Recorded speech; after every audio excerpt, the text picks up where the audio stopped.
John Daly Do not wear a toupee. asks Bob Considine, Groucho Marx, June Lockhart, Quincy Howe. Who said that?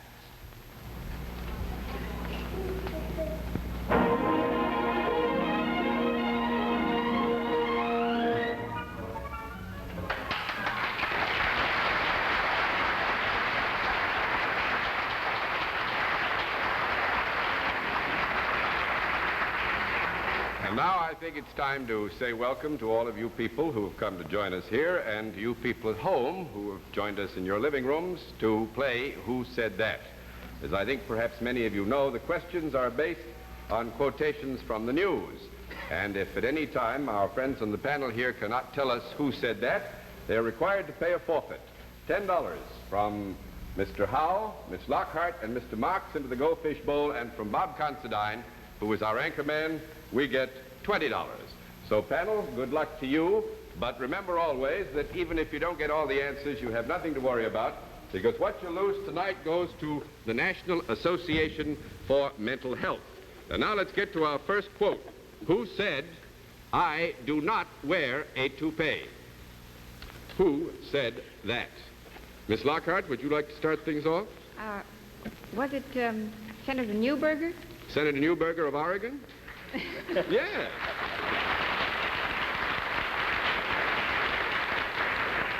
And he feels that when politicians are making speeches, they should tell the public whether they're using teleprompters or idiot boards, as he called them, and also whether they're using makeup or powder.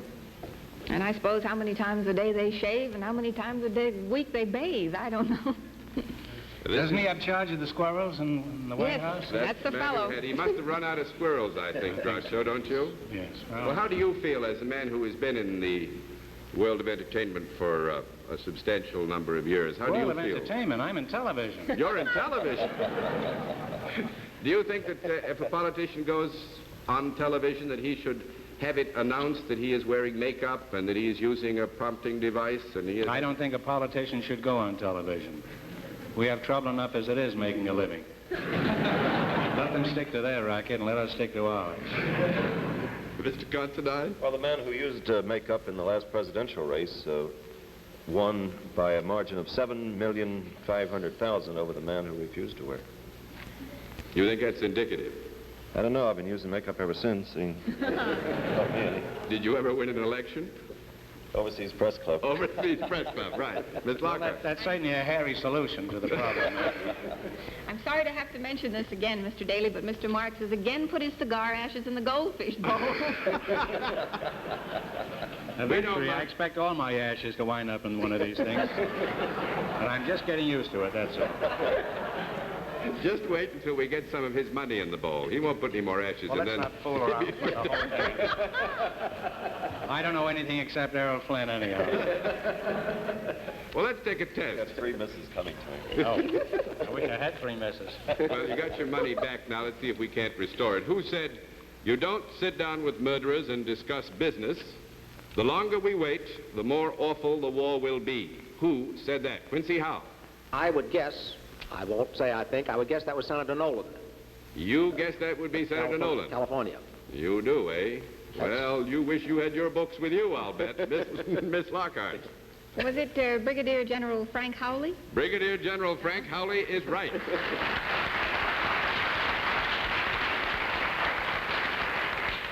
Former U.S. Commandant in Berlin. He said that in testifying before the Senate Internal Security Subcommittee. What a fool I was to show up. Yes, Miss June. My daddy and I did John Loves Mary for the airlift, did the play over there, and during the time of the blockade. And while we were over there, we met General Howley, and he joined us for some sightseeing for a few days, which was quite a treat. He had a little time off. It was at the time of the railroad strike in Berlin. Did your father play Mary? No, but it was quite a privilege to meet him and have him with us. Oh. He did a good job during the blockade. He was the first guy to talk tough to the Russians, John. That's right. You know, he's a tough-fibered man. You know, even if sometimes you might not agree with everything he says, he's a tough-fibered man and very intelligent, an old advertising man, by the way. That's right. He's now, You know that? Regent? Yes. Regent at NYU. New York University. Vice Chancellor or Regent? Vice Chancellor. Vice Chancellor, I think, I yes. believe. Sorry to have to make the correction tonight. That's what I always wanted to be, Vice Chancellor. Let's get on to the next question.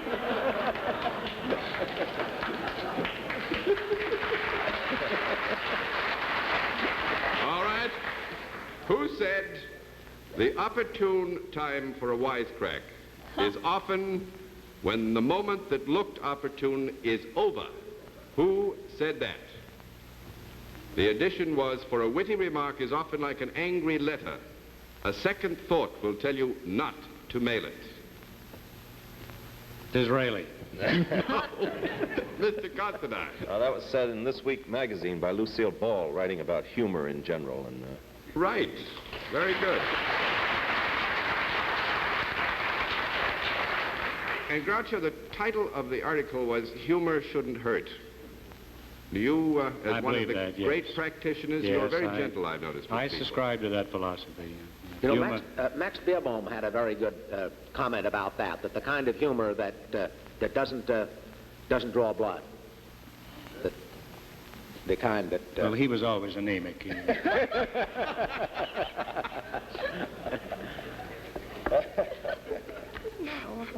All right. Who? he never had his own show. He was pretty good, though. He's still around. Yes, he is. Max Beerbohm. He's still in around. Italy, I believe. He's one of the biggest beer bums in Italy. All right. Who said, don't try to make me a bad loser? Said by a placid man. Bob Considine. Blasted man, did you say? A placid man. Oh, I don't hear very well. My glasses need fixing. This man has if he's plastered, he has it coming to him. He's 81 years old. His name is Jim Fitzsimmons, and he's a trainer of Nashua. He held court the other day, Saturday, while his horse was running in Kentucky. He was here in New York, and the cameras were trained on him while he heard the call of the race, and his horse lost, as you know, to Swaps. And he pleaded with him not to make him sound like a bum loser. And he also said, boys, I'm not going to cry. That's right. I think they wanted him to cry or look very sad, and he said, don't make me a bad loser. All right, we'll give you a double-header now to spice things up a bit. You've got to get both of these quotes or pay. The first one is, in a way, an umpire is like a woman. He makes quick decisions, never reverses them, and doesn't think you're safe when you're out. Who said that? Casey Stengel? No. DeRocha? No. Ty Cobb? No. Lou Gehrig? I'm going down the list. No. All right. Bailey Grimes? Try Errol Flynn. No. I have tried Errol Flynn. Say the secret word and divide $1,000. Well, I give up. All right, I'll Said read. by an umpire, but I don't know which It one. was said by an umpire. In a way, an umpire is like a woman. It's a very funny saying. That's right. He makes quick decisions, never reverses them, and doesn't think you're safe when you're out. And the sun never sets on an umpire. That's an old saying. The British umpire, I mean. But actually, we're talking about baseball, not cricket. No. Not a cricket. It's not cricket to bring up baseball. To tell me. Well, so far, the thing isn't doing very well. Well, I think we'll ring the bell on you. Let's pay. Right. Me? That's right. The bell means Mr. Howe, Miss Lockhart, and Mr. Marx, $10 each. Mr. Considine, $20.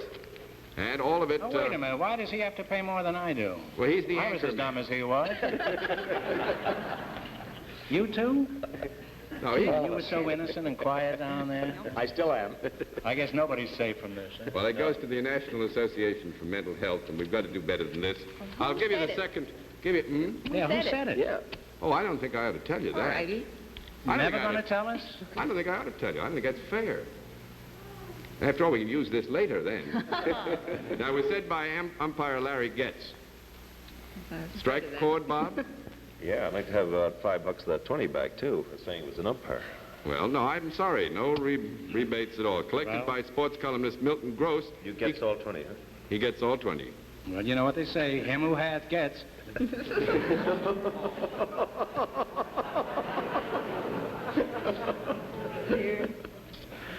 Comedy with blood, that's called.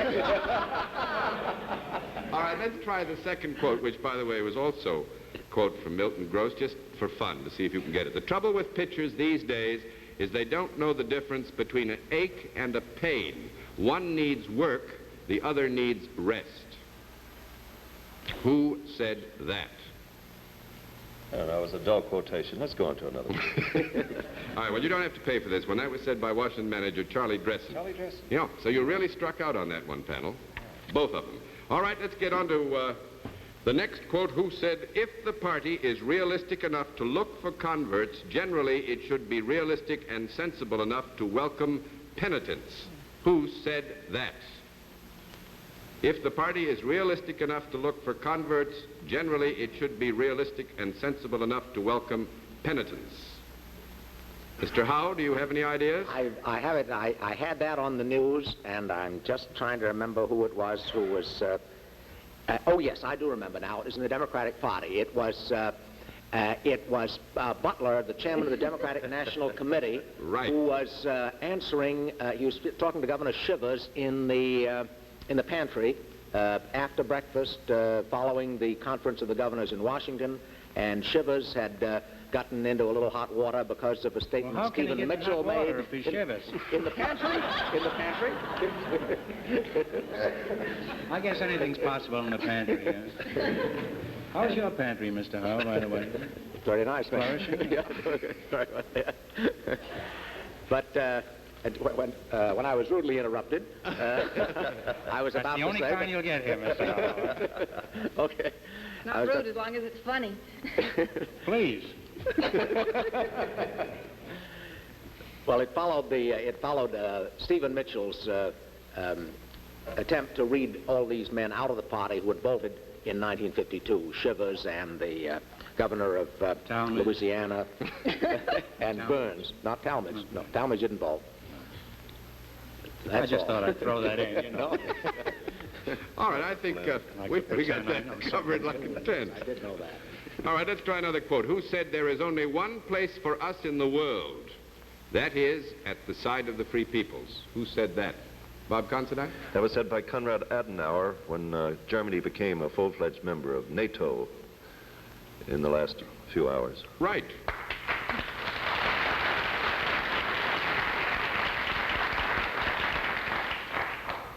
Here's a tougher one. Mr. Marx, did you, by any chance... Mr. Marx? You say, here's a tougher one, and then you follow that with Mr. Marx? Yeah. I was just wondering if you'd been doing any selective reading in the area, general area of the theater. I know. I read Clifton Fadiman's book the other day, You did? Party of One, which is real good. Well, it's rather coincidental that you read Fadiman's book because we don't have a single quote out of it. Well, that's unfortunate. The reason I read it is because he sent it to me. But it was worth reading, and I'm sorry I didn't buy it. Well, I Matter just of fact, wanted I sent him $1.75 as soon as I got through reading it, which is half the price of the book. Why I only read half of it. I missed that. Why only half? I only read half the book. Which half? Front, It's a back? wonderful book. There's the preface. The breakfast. And the addenda. You mean breakfast is now $1.75? $1.75, yes. Well. That's with grapefruit. This is one of the most intellectual conversations I've been involved in years. All right, let's go. I thought I could really learn nothing sitting here. All this is preliminary to using a quotation which I give you previous Which you're going warning. to hurl at me, I presume. Which huh? I'm going to hurl right at you. Sit up that way. And which I will hurl back again, huh? Who said, you must learn day by day, year by year, to broaden your horizon. The more things you love, the more you are interested in, the more you enjoy, the more you are indignant about, the more you have left when anything happens. Who said that? I don't know, but the only way to broaden your horizon is to keep sitting.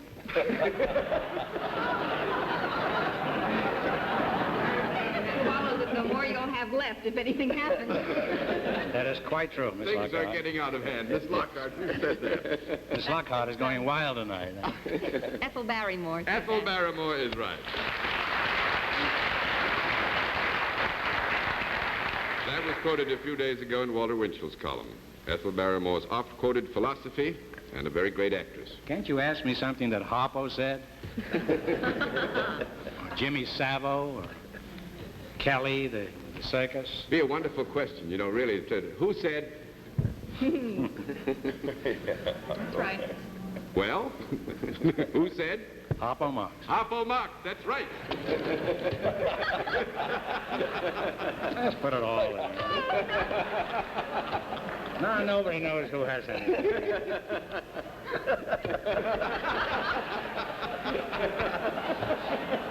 Go be a good Well, No, Groucho, not here. I want to see somebody get some money out of that. All right, now let's get serious again. Who said, I like people and I believe in treating them now as I would if running for office?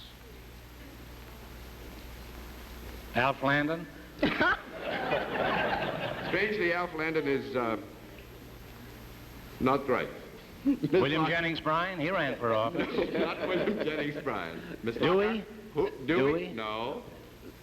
I only know the defeated candidates. Miss Lockhart? this was ex-President Truman. Ex-President Truman, a successful candidate. Yes.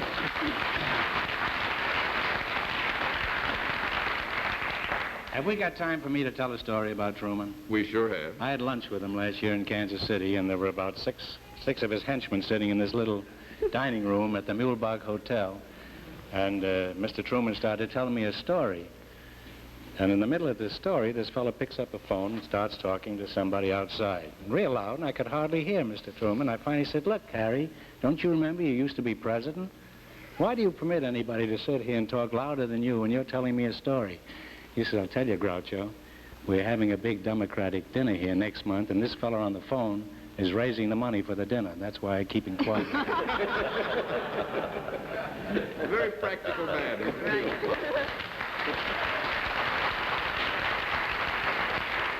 And actually... And quite a guy. Oh, quite a guy. His 71st birthday was the occasion for this particular remark, and he was out sticking the shovel in to get the library started, That's you know? wonderful. Just Yeah. think, 3 weeks older than me.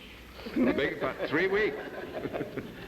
All right, who said, love your children with all your hearts, love them enough to discipline them before it is too late? Who said that? Quincy Howe? I believe that was the father of this boy who was killed in the Bronx, apropos of the children who were guilty of the killing. No, sir. Miss Lockhart. That was Mrs. Fugel, I believe, Mother of the Year. American Mother of the Year, right.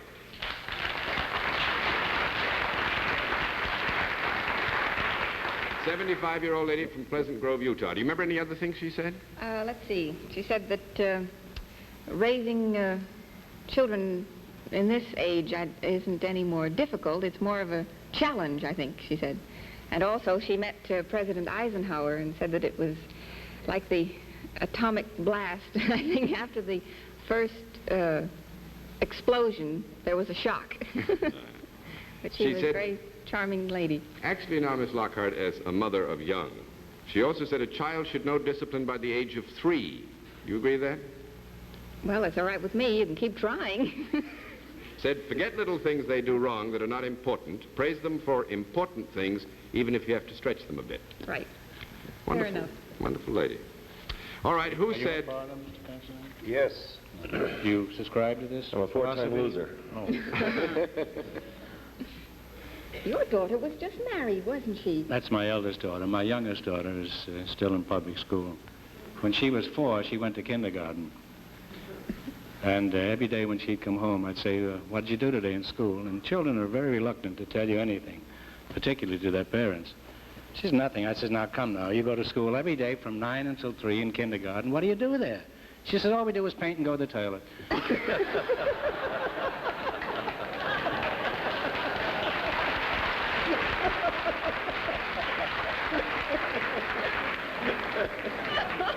It's the most accurate description of a kindergarten I've ever heard. I must say, as a father, I've got to agree with you 100%. All right, let's get serious again. This is about the 5th time I've said that. This is a quote which, in a way, is a relative quotation. It has a connection with what we might call a quote if such quote had been spoken in this previous week. Sure. I don't want you to be confused about this because I am, and it's not good that we should all be confused. But who said, if I ever go back to Baltimore, the city of Maryland, I shall miss again as I missed before 1,000 things of the world in store, the story standing in every door that beckons on every hand. Said by an English journalist in an American city. Who said that? Arnold Bennett? No. It's the only journalist I know. Wasn't Nick Kenny, huh? No, it wasn't Nick Kenny. You want to take a crack at this, Mr. Considine? No, thank you. How about you, Miss Lockhart? You interested in this question at all? English journalist? Dickens? He, yes, oh dear. Boy, they're all stuck. I'm so happy, huh? So nice to know that occasionally they're as dumb as I am. Mr. Howe. It's good to have somebody fill while we think. H.L. Mencken is the best I can think That's what I was going to say, No ma'am. recent It's vintage, an older, John. journalist, you said? An English journalist. Did you give of us the American century? City. No, I don't know. Well, he Century. has known this century, yes. He did know this century. All right. Let's make a contribution, please. $10 from Mr. Howe, Miss Lockhart. Debris here. That is after you dig out. Yes. Well, wait a minute. Miss Mark? Oh, this is a terrible mess. How much? $20.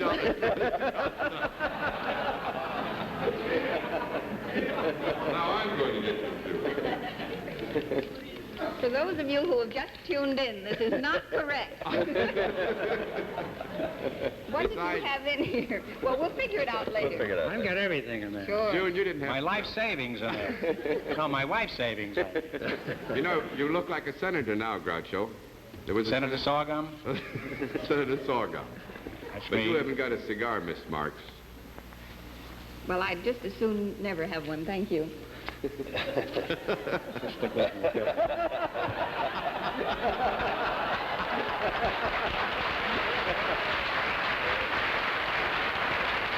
And now, to get back to the Bet my business... father never thought he'd see me doing this kind of low comedy bit. Must be because it's Tuesday night. You'll probably get a letter from Dunhill's lawyer in the morning. Huh? You mustn't bite too hard, No, must you? no, you mustn't. You have to treat them very tenderly and gingerly. I see. This happens to be a very expensive stogie. Well, I've just ruined it. Well, in that case, I'll smoke it later. All right, we will get back. If I ever go back to Baltimore, the city of Maryland... What's the name of this show, John? I was trying to make up my mind. Oh. Who done it, I think. The man who said, if I ever go back to Baltimore, the city of Maryland, I shall miss again as I missed before 1,000 things of the world in store, the story standing in every door that beckons on every hand. His name was Gilbert Keith Chesterton. Said that in a poem entitled Memory. Well, wasn't I close with Arnold Bennett? They were contemporaries. Yeah, you were close. And actually, we are using this quote because Mr. Robert Considine, our anchorman, received the keys to the city of Baltimore this week. Why, Mr. Constable. Have a cigar.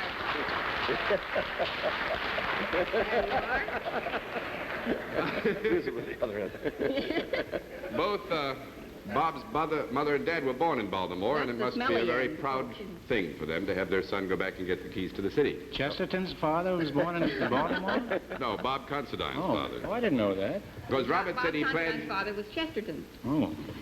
But that's just recently. Yes, first initial, G. right. Robert said he was going to stay in town till he found the lock that the key fitted, but Never he found it. had to come back. All right, let's try one like this.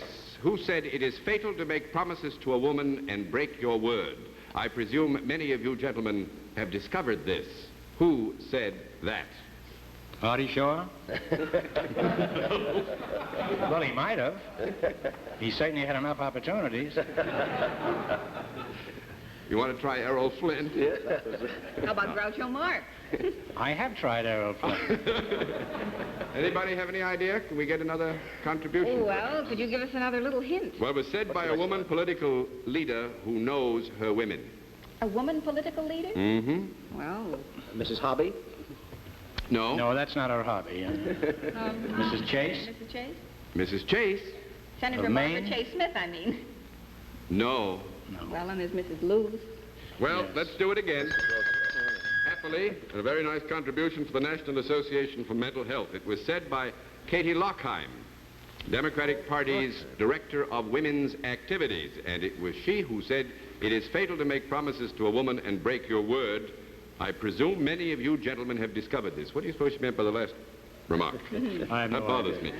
Well, now, panel, actually, we're at the point where we try you for general knowledge. You've been so brilliant on particular and specific areas. With an all-time great quote that we use, and this one does not come from the news. Now, the subject tonight is conservation. You may have exactly 3.5 seconds to think about conservation. 1, 2, 3.5. And the all-time quote, the subject, conservation, is, "Conservation means development as much as it does protection." Who said that? Mr. Marx. Teddy Roosevelt? Theodore Roosevelt? That's right. Yes. That's right. Yeah, good kid.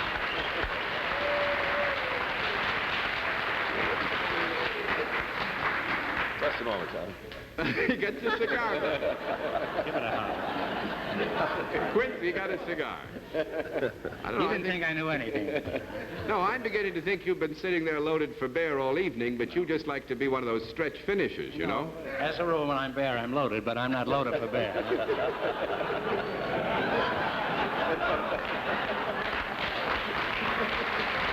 What a straight man that Daly is, huh? He really is, isn't he? Oh, he's a wonderful straight man, huh? Why, you Well, don't go actually- in vaudeville. I don't understand, John. This, I would Tell say... them your is- middle name. I don't think they know your middle name. My middle name? Yes. Well, Charles. John Charles Daly. John Charles. Used to be an opera singer. I remember him very well. And on that happy note, I would advise you that your score tonight is 13 questions asked, 10 questions answered, and your total money lost is $150, which happily is going to go to the people who work so hard in the area of mental health. Now, thank you very much, Bob Considine, Groucho Marx, Thank you, Charlie. June Lockhart, Good old Charlie. He always was a great kid. and huh? Quincy Howell. He's a jolly good fellow. He's a jolly good fellow. And I'll be here next week with a new panel to fill the goldfish pond. Our panel, John Mason Brown and Earl Wilson, and our regulars, June Lockhart and Bob Considine. Thanks for coming to Who Said That?